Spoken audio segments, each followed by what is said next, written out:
It is a pleasure to be here this evening to talk to you and to talk to you about and demonstrate one aspect of the Japanese way of tea.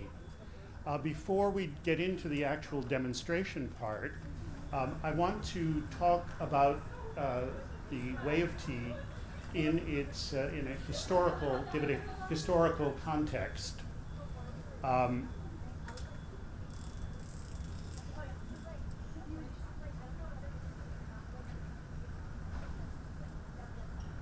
So I just touch here. We are going to go through a series of slides, which I'm not going to read to you, because I believe you all will be able to read them. But I will kind of comment on the slides as we go through. Brandon and I operate our tea house, Bokakuan, which is located in New Jersey, in Burlington County, New Jersey, where we are open by appointment. We have a 4.5 mat tea house and a garden, which is contiguous to the tea house. And we are open by appointment for anyone who would like to come and experience the Japanese tea ceremony in a legitimate little tea house. I also teach there privately, and it's kind of a wonderful place to visit. If you ever want to cross the river and come into the wilds of New Jersey, you can visit. Dr. Hamada mentioned Shofuso in Fairmount Park, which is a magnificent structure. If you've never seen it, it's well worth visiting. However, it is now closed for the season and will not open again until the end of March. So you'll have to put your visit off until the spring.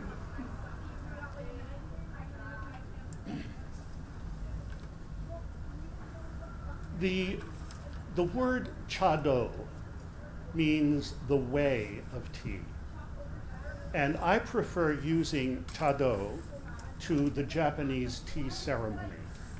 I personally don't like the word ceremony. It implies a certain kind of grandiosity that is not necessarily a part of what we do, but that name got affixed to it early on, and it's kind of stuck. But for me, I like to think of it more as the way of tea. And more simply stated, we think of it as a pathway, a journey that we take through a whole series of events, which all are related to the preparation and serving of tea to guests.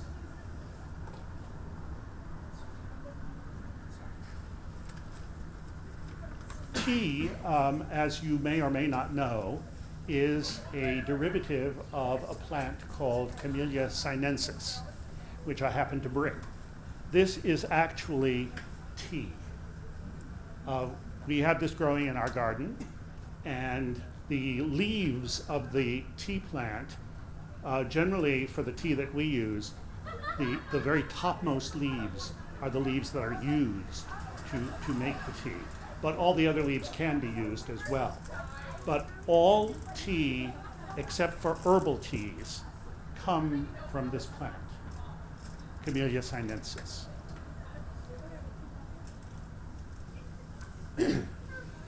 Tea was not a native to Japan. It was brought to Japan from China. And the earliest records we have of tea being drunk in Japan date from about the 9th century. So it's well over 1,000 years ago that tea came to Japan from China. And the tea that came, actually tea came in two waves. The first wave was a typical roasted fermented black tea, not unlike the kind of tea that most people drink today. Except instead of coming in little tea bags that you can just dip in your cup, the tea was compressed into something resembling a brick. and the tea was shaved off that brick and made into a beverage. Did I do something? Oh.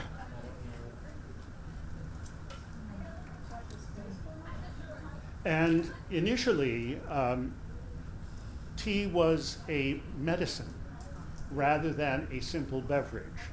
It was used to help alleviate minor complaints that people had.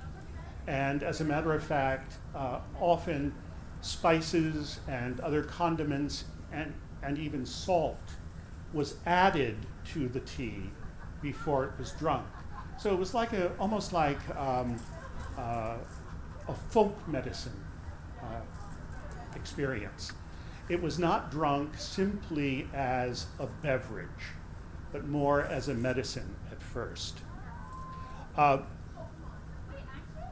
Initially, when tea came to Japan, it was brought back from China by returning Zen Buddhist monks who had been studying in China. And they had come in contact with it there and brought it back to Japan. They found that it aided them in their meditation. Many of you may know that Zen Buddhists, the strict Zen Buddhists, have only 2 meals a day, in the early morning and in the evening, and the rest of the day pretty much is spent in meditation. And you can get very sleepy over time. And they found that by drinking this beverage, they didn't get so sleepy. Of course, they really didn't know why. We do, but they didn't. And so it became part of the monastic life in Japan. Kind of interesting there, I think. But it was most exclusively drunk by monks in the various monasteries. I don't have my little arrows here.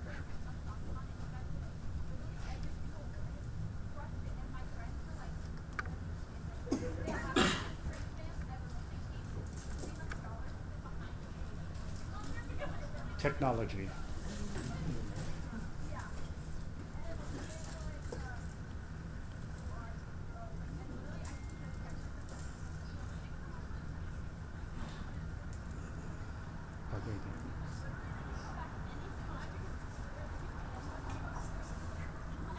Okay. Several centuries went by, and another wave of monks returned from China to Japan. But this time they brought a different kind of tea with them. This had not been roasted nor fermented. It was green, and it remained green, a bright, earthy green. And it was prepared in a very different way from the black tea that they had been accustomed to drinking. This type of tea, the tea leaves are picked usually at the end of April, beginning of May. And then they are steamed and then dried. And then they are packed away in earthenware jars, large earthenware jars, probably about this tall, big jars, and that are sealed. And they were kept in cool, dark places for 6 months. At the end of 6 months, beginning of November, the jars were opened and the tea was extracted, and then the leaves were ground in a stone mill into a powder, not unlike talcum powder, but it's a very, very bright green. And there's a very different flavor, different from black roasted fermented tea.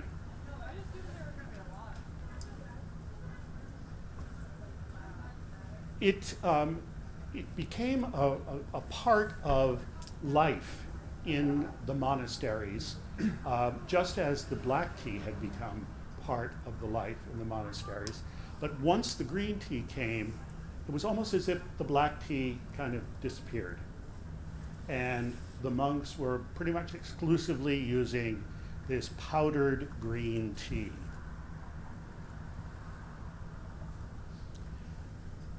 We have to kind of fast forward several centuries, and slowly, as interactions between the monasteries and the nobility and the samurai increased, tea began to move out of the monasteries into more public spaces. And the nobility were the first to learn how to prepare this green tea, which we call matcha, powdered green tea. The next group of people were the samurai, and all the samurai, the major samurai, had to learn how to prepare tea in the ritualized format that we currently practice. The idea here was that the main job of the samurai was to go out and kill people. But in order to be accurate, they had to have very, very good concentration. And the preparation of tea forces you into a very, very concentrated, focused state of mind. So learning that made you a better warrior. That was the philosophy.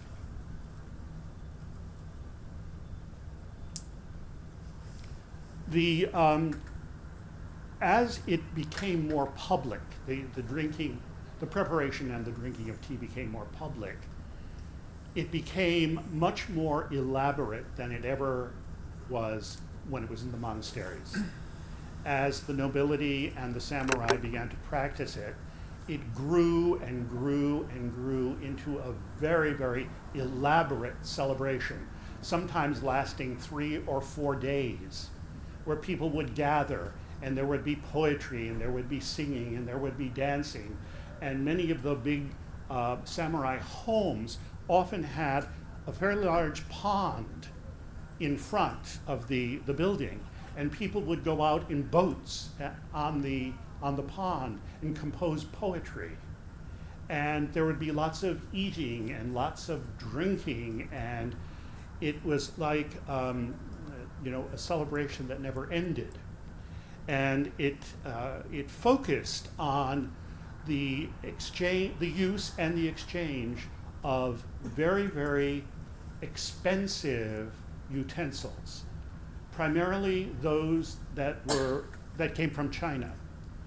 Those that came from China were the most highly regarded in the practice of tea at this time.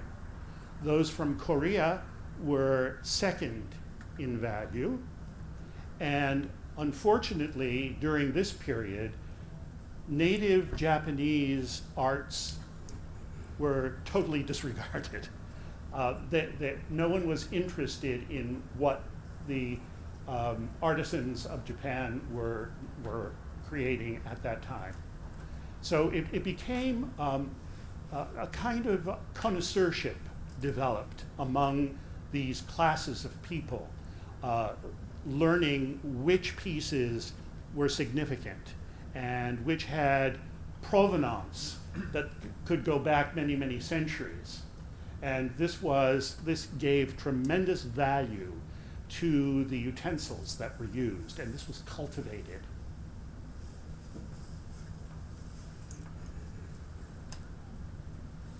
In the 16th century, there was a slight revolution in the practice of tea. A number of tea masters were not pleased with the way in which tea was being practiced in these grand houses and lasting several days. And they wanted to kind of pull back and return to the style of the monasteries. And they wanted this to be a much quieter, a more meditative process. And the man who was most responsible for bringing tea back to its roots, as it were, was a man whose name was Senno Rikyu. And Rikyū lived in the 16th century. You can see his dates. And if you want to kind of have some sort of Western component that you can relate to, and we want to think that Rikyū was alive and doing his thing at the same time as Queen Elizabeth I was ruling in England. So that's the historical context. Rikyū was a monk, and he was very interested in getting rid of all of the excesses that had crept into tea. And he wanted to take a really hard look at what tea was really all about. And he created a style of tea which he called wabi-cha. And the word wabi has a multitude of meanings, but mostly relating to something that shows it has had a life, that it has lived, that it has grown, it has changed, it has become broken, it has been repaired. Not something brand shining new all the time. And wabi-cha, that style of tea, is basically the style that we still follow today, some 450 years later.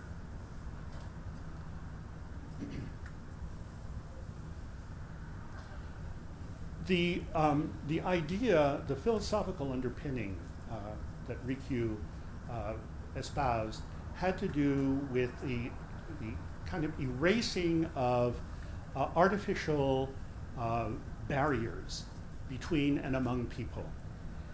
He believed that we are all human beings first, and that we all deserve the same kind of respect just because we are all the same. And he did not like the idea that that there was a tremendous social distinction present and very active. And it was Rikyū who started to introduce into the practice of tea the more native utensils.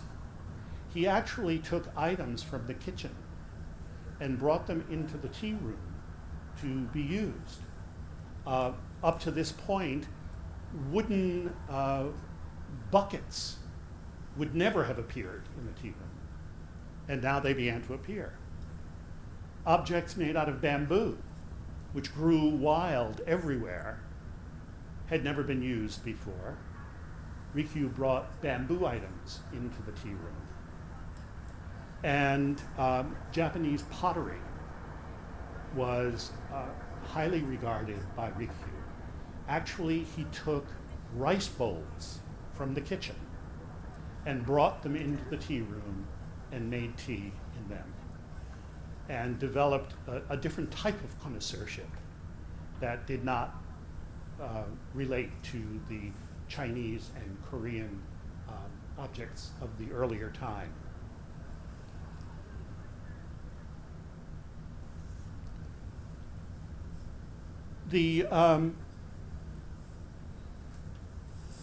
Along with the development of wabi-cha, other items began to be incorporated into the practice of tea. The first, and maybe the most important, is that tea was moved out of these big houses and into a smaller building on the property, but at some distance from the house. And what Rikyū tried to do was to create a journey that people would take from the house to the tea house, through a garden, on a path that kind of meandered. It was not in a straight line. And it caused you to stop at various locations just to look at what was around you at the time. This was a totally new idea. And the idea here was that you were moving from the city, symbolized by the big house, into the country, symbolized by the tea house. And the pathway that you took led you into this serene, somewhat distant location. So you were still in the city, but it seemed as if you were in the country. And in many cases, we still follow that model today.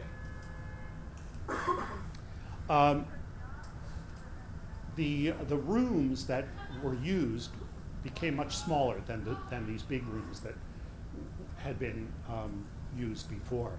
And Rikyu ultimately created a tea room that was made of only 2 tatami mats. And a tatami mat is 3 feet by 6 feet. So 2 tatami mats is 6 feet square.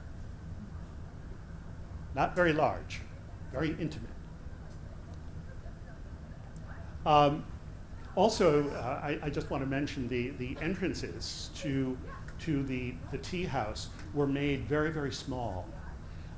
Instead of having a door that you would walk through, Rikyu designed what's called a nijiribuchi, a crawling in entrance, which was 30 inches or 36 inches wide and 30 inches tall.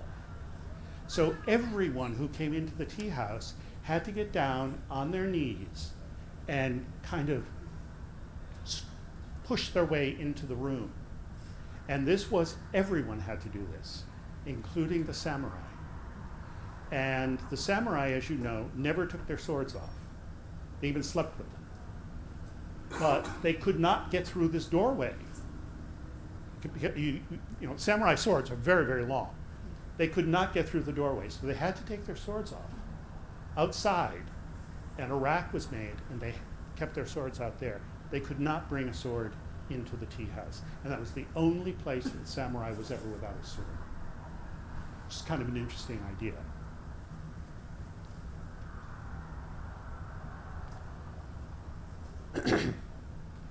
This little story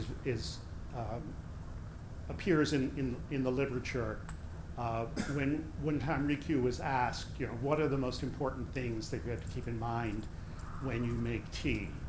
And a disciple of his asked him that.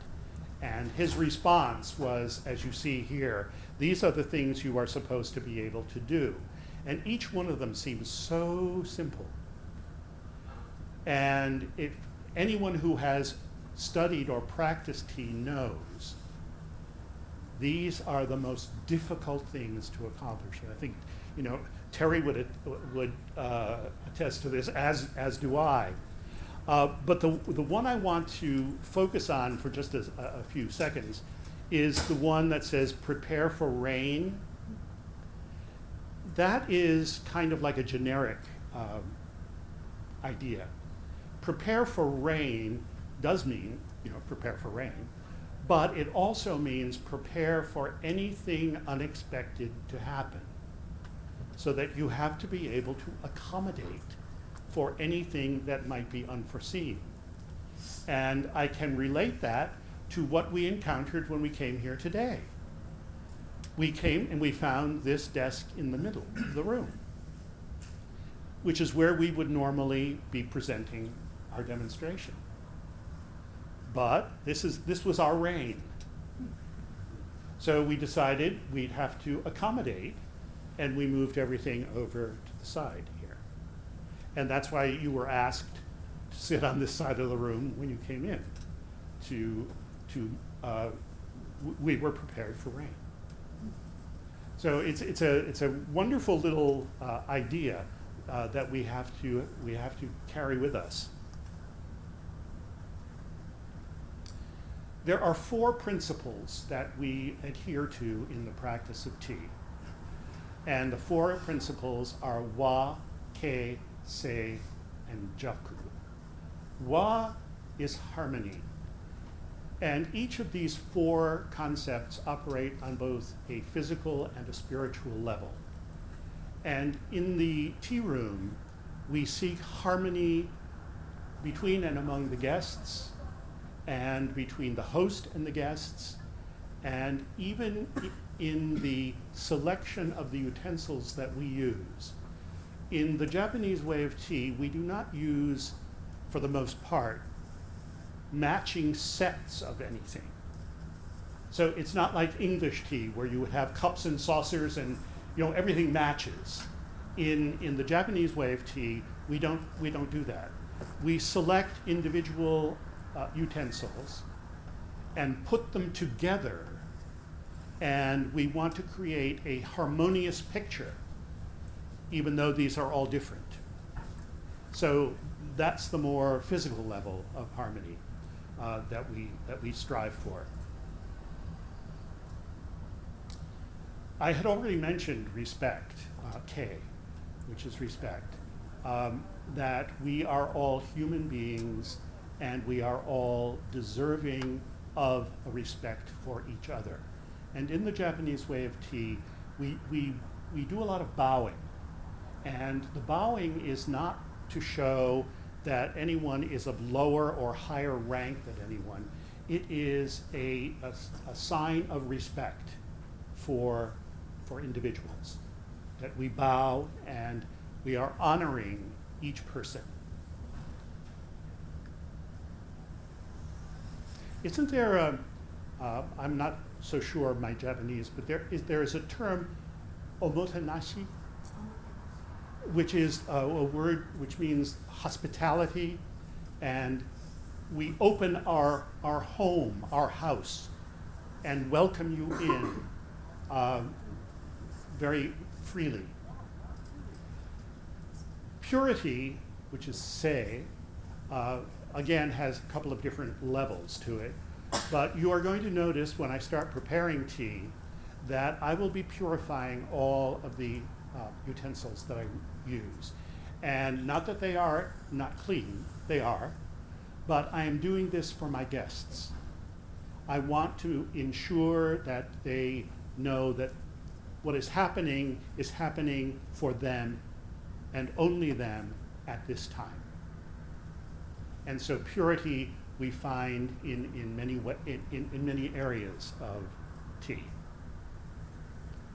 The last one, jaku, tranquility, is extremely difficult. And it's not like we can learn tranquility. We can practice purity, we can practice respect, we can practice harmony, but it's very difficult to practice tranquility, especially today when everybody is plugged into so many different, electronic devices and so forth.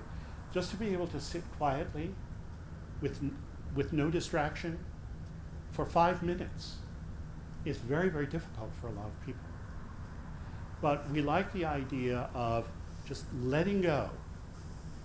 And to help create that sense of letting go, when you come to a tea house, you stop before you enter the tea house at a basin of water, and you symbolically wash your hands and your mouth.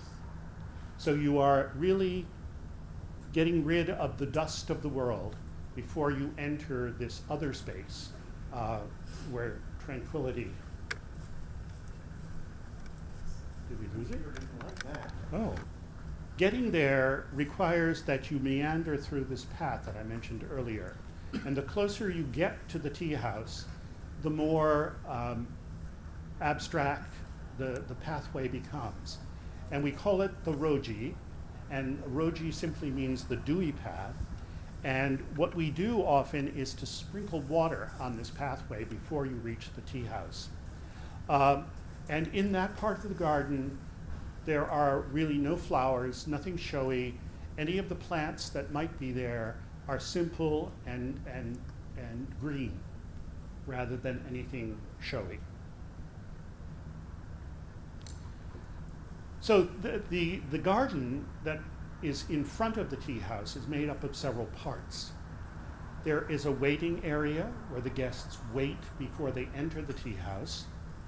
There is a gateway through which they pass on their way to the tea house. And the pathway is often paved with stones, flat stones, and they are set in the ground at specific intervals so that you can easily step from one to the other as you approach the tea house. And then the wash basin, as I mentioned, and often there is a lantern there as well.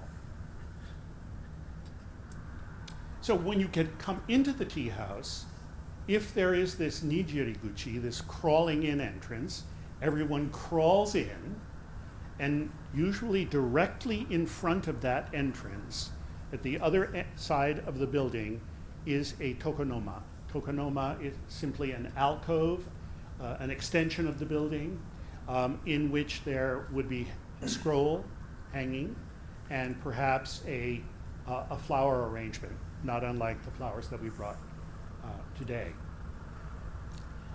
And since we are now in the winter season of tea, there is something called a sunken hearth in the middle of the room, which is where the heat source is to make the tea, and that is called the rug.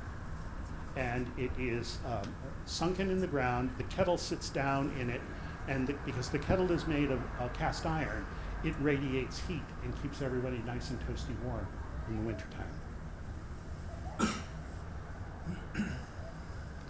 In our tradition, which is the Urasenke tradition, tea can be presented in many different ways.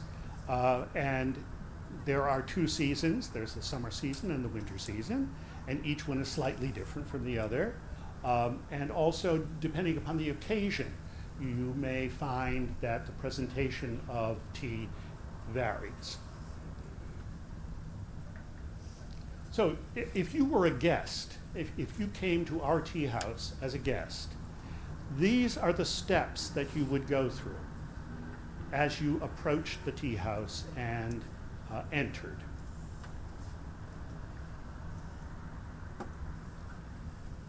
And once you're inside, you would stop to take a look at the scroll and the flowers.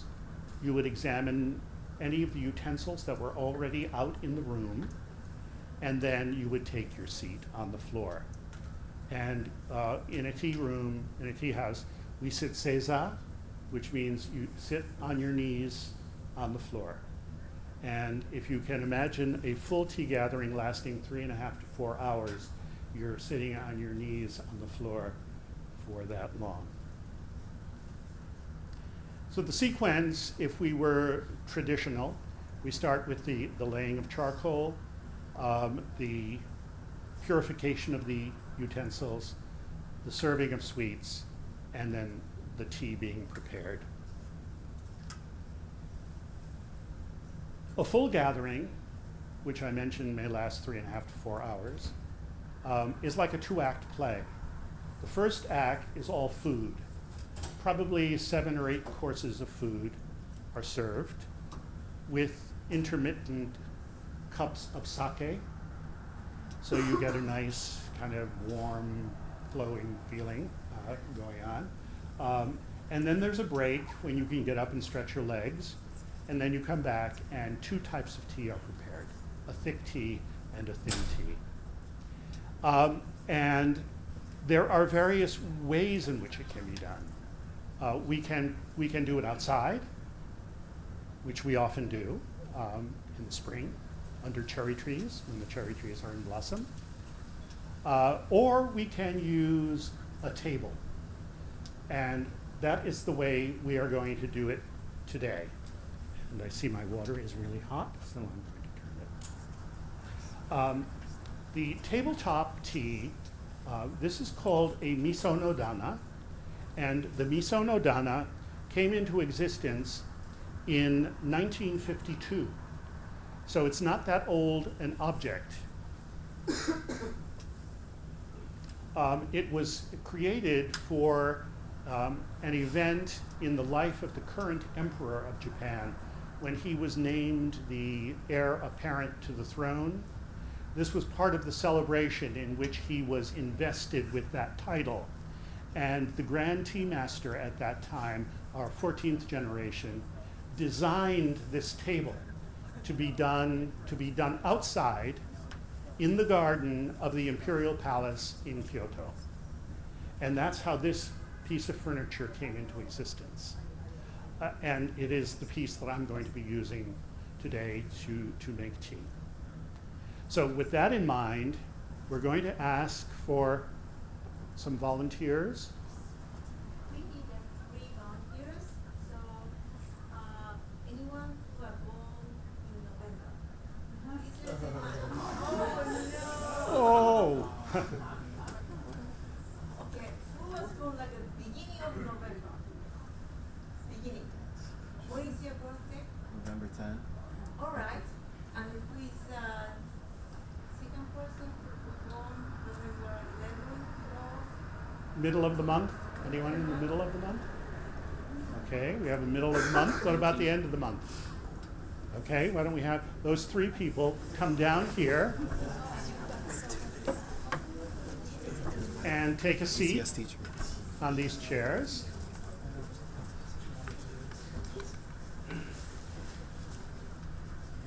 So we have all November people. Okay. And is Brandon still?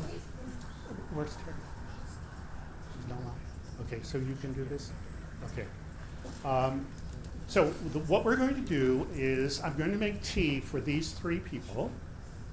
And then when we're all finished, we will have tea and sweets available for all the rest of you if you'd like to sample it.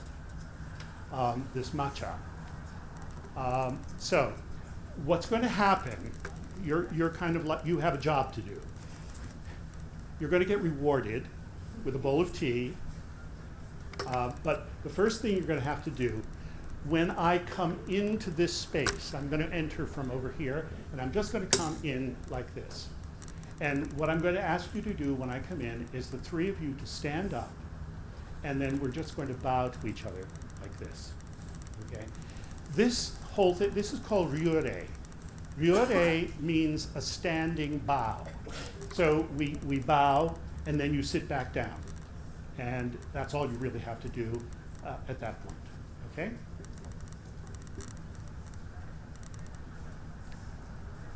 So then, when I come in, I sit down, take these.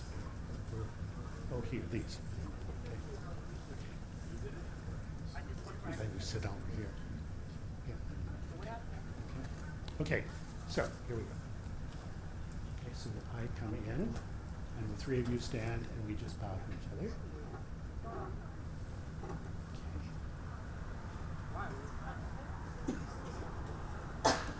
No one sees me, I'm still in the kitchen.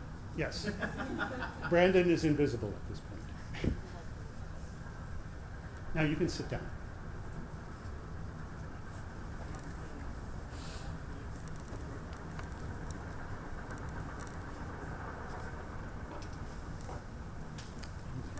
Sweets.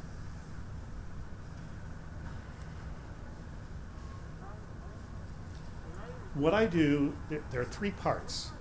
The first is the purification, then making the tea, and then cleaning up. So it's like a little 3-act event here.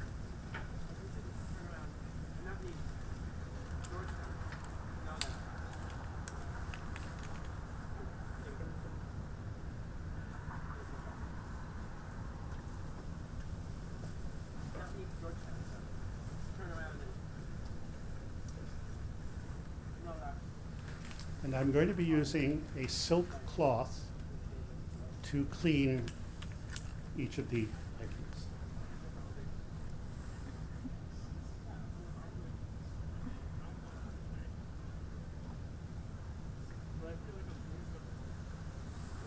And men use a purple silk cloth.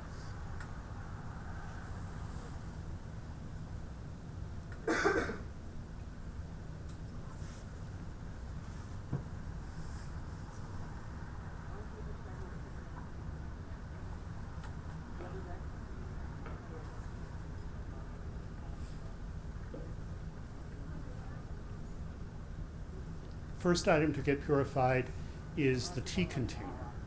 The next item will be the tea scoop.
So finally, after Drew cleans the utensils, he's going to clean the bowl, which also functions to warm it up. Although it's getting to be cold, it's not quite cold yet, but still you don't want to put hot tea into a room temperature bowl because it will lose some of its heat. So by putting the hot water in first, it warms the bowl. The bamboo whisk that he's cleaning the bowl with is made of one piece of bamboo. It's split about 120 times, and then a thread is woven around to keep all of the little tines in place.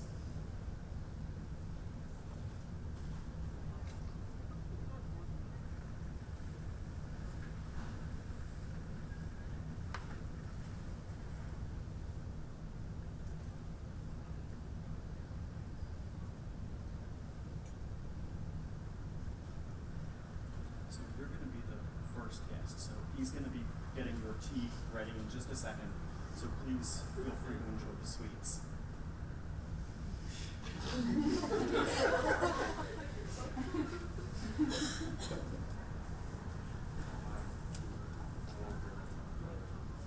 It's It'll be just right. just right.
Unlike black tea, where you have your Lipton tea bag and you dip it in the water and make tea and then you throw the tea bag away, with matcha you drink the entire ground up tea leaf.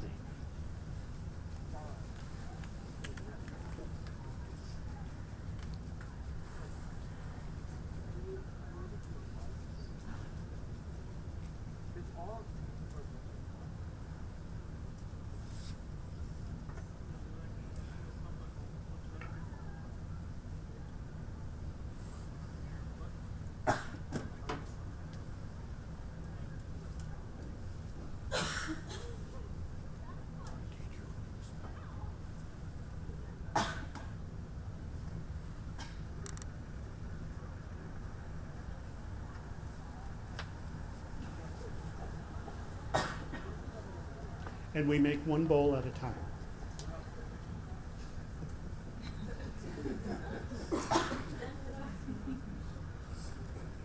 Normally I would go back to my place, but now I'm going to show you what you're doing. So you're going to pick the bowl up with your right hand on your left palm.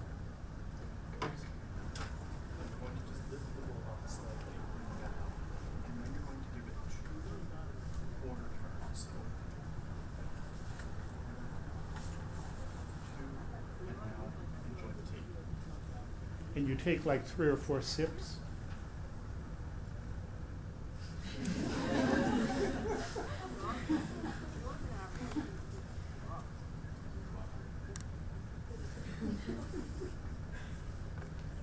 I'm going to now use a second bowl, and so we'll just alternate bowls.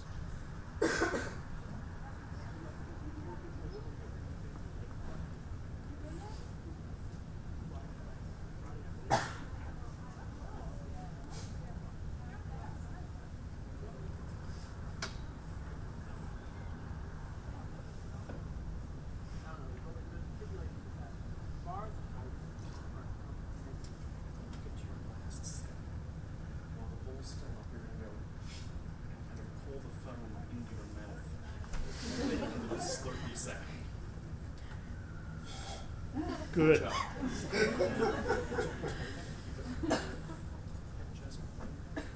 Actually, that's a very important sound because it's a sign to the person who made the tea that you enjoyed it. In Japan, you know, when you eat noodles, for example, you make a lot of noise with your mouth. Right?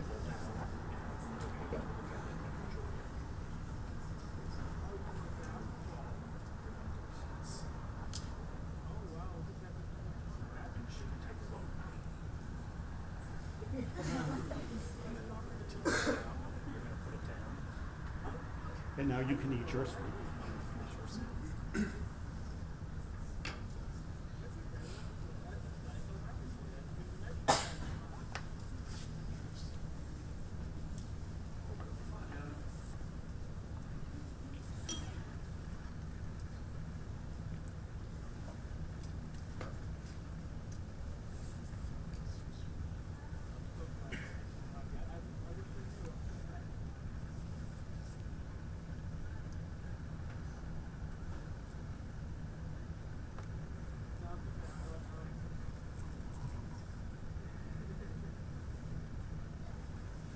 This ladle is also made out of bamboo.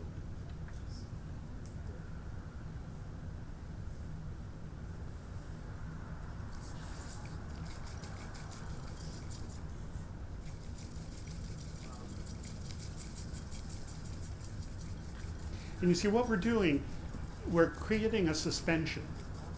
So the tea is really only suspended in the water. It's the reason you have to drink it, you know, one sip after the other. You can't dawdle. You know, like with English tea, you could sit and have a conversation and drink your tea. You can't do that because the tea will settle out. It'll settle to the bottom and you'll have tea on the bottom and water on the top.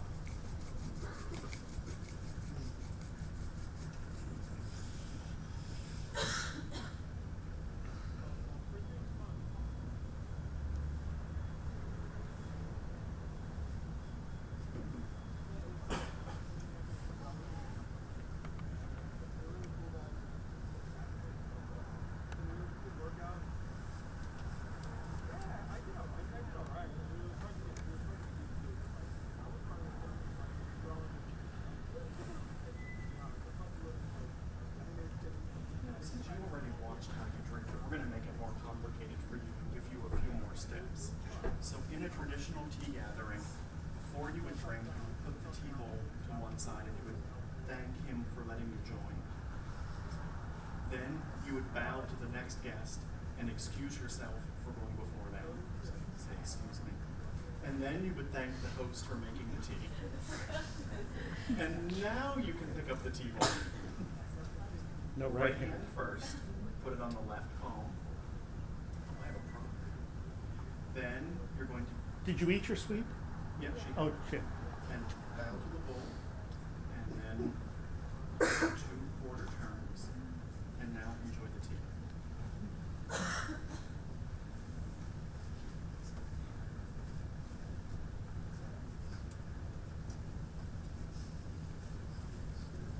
Oh, yeah, no.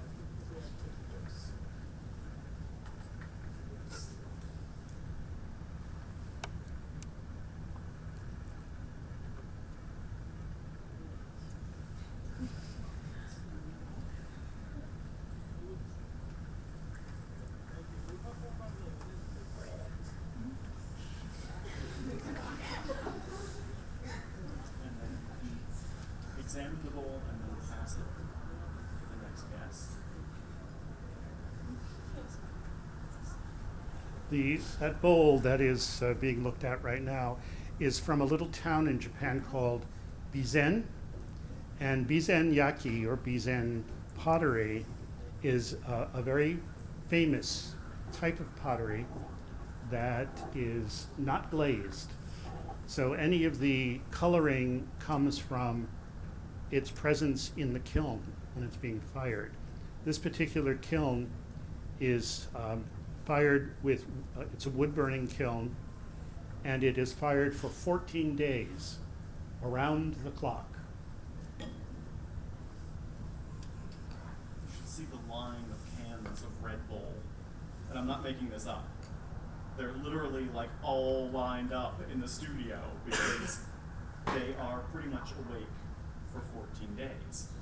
He sits there in a chair with a clock and a notebook and his Red Bull and or green tea traditionally, and every 15 minutes to a half an hour he goes over and he looks at the flame, and then he tells his assistants to open part of the kiln or add more wood or whatever, goes back and sits down, waits for the timer to go off, and does it all over again. The potter 14 can days. tell by the fire The smell, the color of the smoke, the how color hot of it is.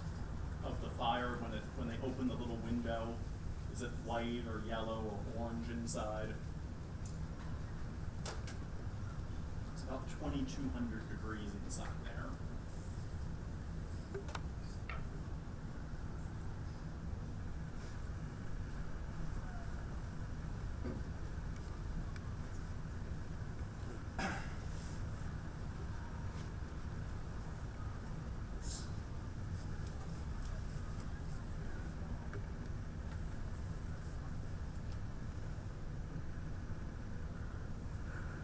So you would only have to thank her for letting you join, and then thank the host, and then again, you're going to pick up the tea bowl, right hand, and then the left palm, bow slightly to the tea bowl, and then give the bowl 2 quarter turns, and drink.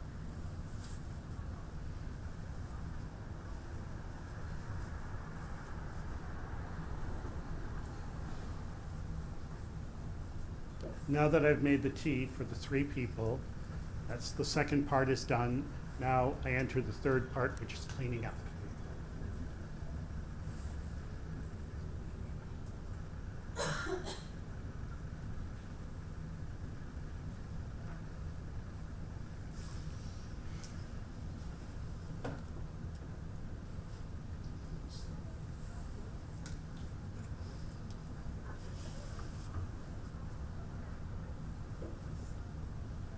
And when I clean up, I'm going to use cold water now, so I don't have to keep the bowl warm anymore.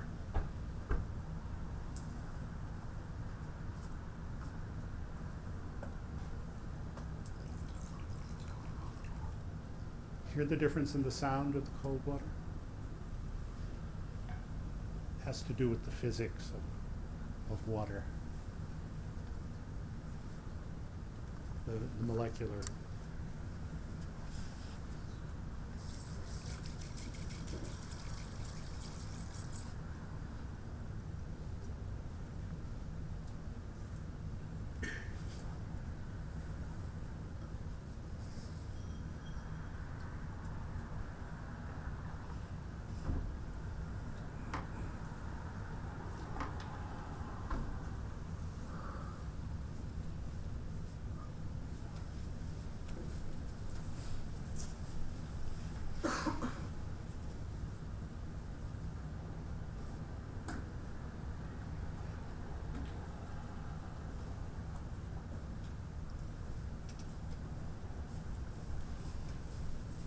The idea here is everything goes back exactly the way it was at the beginning.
and that brings it to an end.